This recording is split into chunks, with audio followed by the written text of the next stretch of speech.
বিসমিল্লাহির রহমানির রহিম। আসসালামু আলাইকুম রহমতুল্লাহ। প্রিয় দেশবাসী,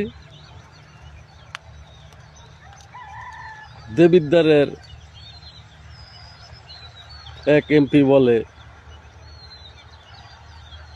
তারেক জিয়া ওয়াইফ প্লে করে ওয়াইফের সম্মান দেয়, বউকে সম্মান দেয়।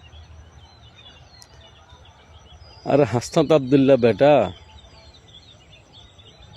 তুই কি তারেক জিয়ার সমান নাকি? একজন দেশের প্রধানমন্ত্রী, ওনার যে কোনো সরকারি কাজে ওনার ওয়াইফ যাইতে পারে। তারেক জিয়া বাংলাদেশের সরকার, এমন একজন সরকার, দেশের প্রেসিডেন্টের ছেলে, দেশের প্রধানমন্ত্রীর ছেলে।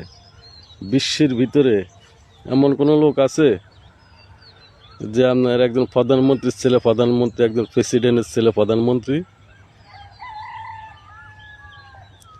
আরে এনি সরকার তো করে পাশ করাই নিছে বেটা। তাহলে বেটা তুই 100 ভোটও তো পাইতি না দেবিদ্বারের ভিতরে। তারেক জিয়ারে বলে ওয়াইফ নিয়ে বিভিন্ন জায়গা ঘুরে ওয়াইফের সম্মান দেয়। আরে বেটা, সম্মান দিয়ে একজনের কথা কইব, উনি হলেন বাংলাদেশের প্রাইম মিনিস্টার, বাংলাদেশের মাননীয় প্রধানমন্ত্রী তারেক রহমান বলবি। আর এক পাঁডা আছে না শাহরাস্তির, চাঁদপুর শাহরাস্তির আর এক পাঁডা, নাসিরুদ্দিন পাঁডা, এগুলা কি বলে না বলে, লাগাম ছাড়া কথা বলে। এসব বেদফের কেন মিডিয়া কথা আসে আমরা সাধারণ জনগণ বুঝি না। আর একটা পাঁডা হেরো বলতে হয়, এ হলো কালা পাঁডা, হাসনাত আবদুল্লাহ। এগুলা বেদফ,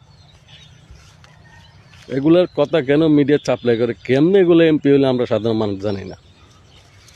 এসব বেদফে আমরা দেশের সাধারণ জনগণ, এসব বেদফের আমরা বিচার চাই। এগুলা দেশের গণ্যমান্য মানুষ নিয়ে এগুলা যেমন কথা বলে, এগুলা কোনো কথা না। বাংলাদেশের প্রাইম মিনিস্টার, মাননীয় প্রধানমন্ত্রী, উনি যে কোনো অনুষ্ঠানে ওনার ওয়াইফ নিয়ে যাইব, এটা তো যে কোনো একজন অফিসারও যায় তার ওয়াইফ নিয়ে, সম্মান দিব না কি দিব তারে? বাংলাদেশে উনি দেশের প্রধানমন্ত্রীর ওয়াইফ বড় মাপের একজন ডাক্তার জোবাইদা রহমান, ওনারা সম্মান দিব না কারে দিব? তোরে দিব নাকি বেটা?